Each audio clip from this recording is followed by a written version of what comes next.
கிறிஸ்துவுக்கு அன்பான தேவனுடைய பிள்ளைகளே, ஆண்டவரும் உலக ரட்சகருமான இயேசு கிறிஸ்துவின் இணையற்ற நாமத்தினால உங்கள் எல்லாரையும் வாழ்த்தி ஆசீர்வதிக்கிறேன். இந்த மே மாதம் 5ஆம் தேதி மங்கள வார்த்தை நிகழ்ச்சி மூலமாக உங்கள் எல்லாரையும் உங்கள் வீடுகளில் சந்திக்கிறது எனக்கு ரொம்ப சந்தோஷம். கர்த்தர் உங்களை ஆசீர்வதிப்பாராக. காலையிலே எழும்பி உட்காந்துட்டு நான் என்ன செய்தாலும் எனக்கு வாய்க்கல பிரதர், எங்கே போனாலும் எனக்கு பிரச்சனை தான் வந்து சேருது, எங்கே இருந்து தான் பிரச்சனை வருதுன்னே தெரியலை, நன்மை செய்தாலும் பிரச்சனை தான், எது பண்ணாலும் எனக்கு தீமை தான் வருது என்று அழுது கொண்டிருக்கிற தேவனுடைய பிள்ளைகளே, இதுக்கு என்றைக்கு ஒரு விடிவு காலன்னு கேட்டுட்டு இருந்தீங்க. இன்னைக்கு அப்படின்ட்டு ஆண்டவர் மங்கள வார்த்தையோடு உங்களை சந்திக்கிறாரு.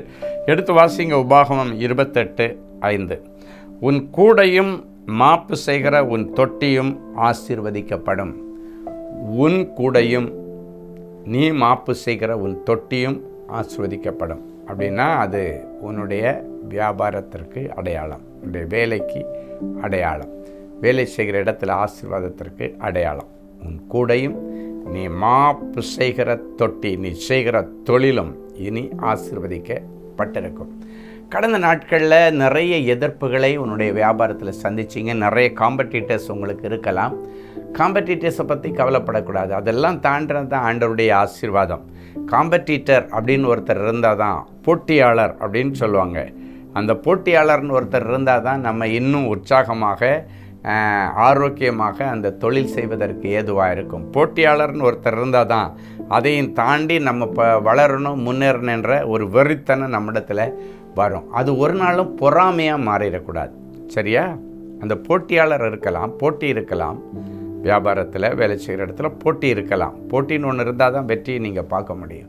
போட்டி இல்லாமல் வெற்றியே இல்லை. நீயே தனிக்காட்டு ராஜா மாதிரி இருந்தால் அது ஒரு லைஃபே போர் அடிச்சு போயிடும். ஸோ போட்டின்னு ஒருத்தர் இருக்காங்கன்னா அதுக்காக நீங்கள் சந்தோஷப்படணும். ஆனால் பொறாமை மட்டும் பற்றக்கூடாது. இந்த போட்டியாளர்கள் எப்போவுமே நம்முடைய உயர்ந்த ஸ்தானத்தை மற்றவங்களுக்கு கொண்டு காண்பிப்பதற்கு ஆண்டவரால் ஏற்படுத்தப்படுகிற ஒரு வழி என்று தான் நம்ம சொல்லணும்.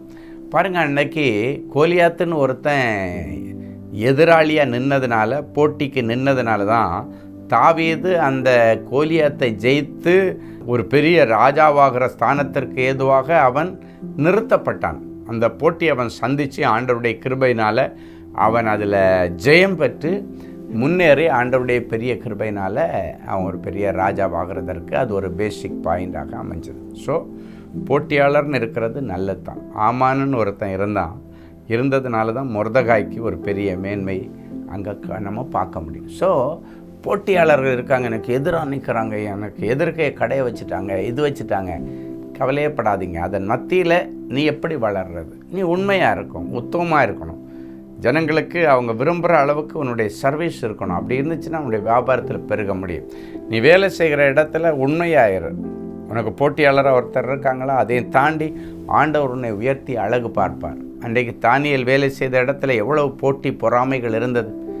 போட்டியோடு கூட பொறாமையும் சேர்ந்து அவனை எப்படியாவது கீழே இழுத்து போடணுன்னு நிறைய பேர் கங்கணம் கட்டி அதுக்காகவே ராஜாவிட்ட போய் சட்டத்தை எல்லாம் மாற்றி என்னென்னமோ பண்ணாங்க. அந்த ஒன் ஃபைன் மார்னிங் அப்படின்னா அந்த எண்ட் ஆஃப் த டேன்னு சொல்லுவாங்க. கடைசியாக என்ன நடந்தது?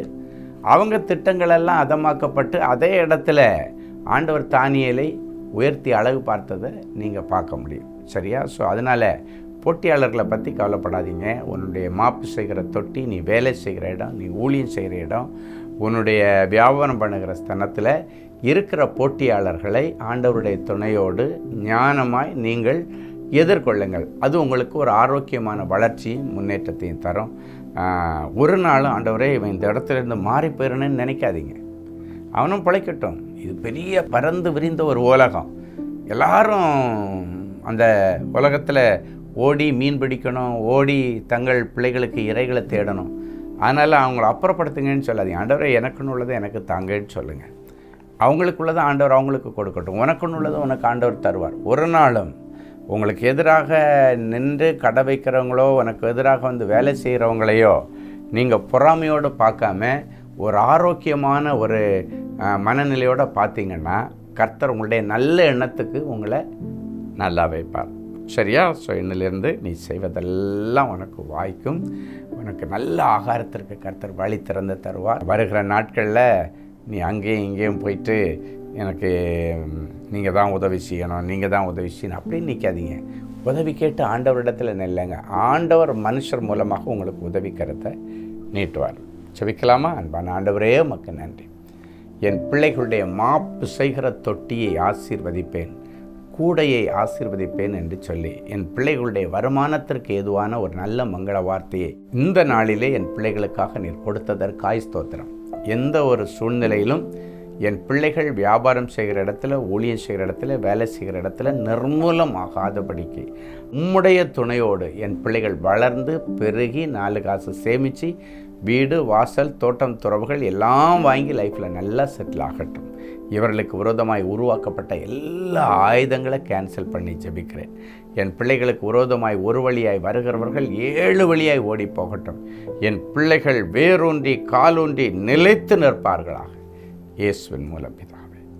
என் அன்பு தேவனுடைய பிள்ளைகளே, ஒரு சந்தோஷமான விஷயம். இன்றைக்கி நமக்கு மாதம் நாம் நடத்துகிற ஆறுதலை தேடி ஒரு நாள் கூட்டம் வழக்கம் போல் Sholinganallur sacred heart matriculation higher secondary school மைதானத்தில் வைத்து நடக்க போகிறது. சாயங்காலம் 6 மணிக்கு. நீங்கள் லேட்டாலாம் வந்துடாதீங்க. 6 மணிக்கு வந்து முதல்ல ஆண்டவரை துதிங்க. அதுக்கு பிறகு தான் ஆண்டவர் கொடுக்குற ஆசீர்வாதத்தை நீங்கள் பெற்றுக்கொள்ள முடியும். அது ஒரு பெரிய ஹீலிங் குரூசேட். வியாதியோடு இருக்கிறவர்கள், கட்டுகளோடு, கடன்களோடு, டிப்ரெஷனில் இருக்கிறவங்க எல்லாரையும் கூட்டுட்டு வாங்க. ஆண்டவர் இன்றைக்கும் அந்த மைதானத்தில் உலாவி அதிசயங்களை செய்து கொண்டிருக்கிறதை பார்க்கிறேன். இது உங்களுடைய டேன் நாள். தப்பாமல் வாங்க. கர்த்தர் உங்களை ஆசீர்வதிப்பாராக. God bless you.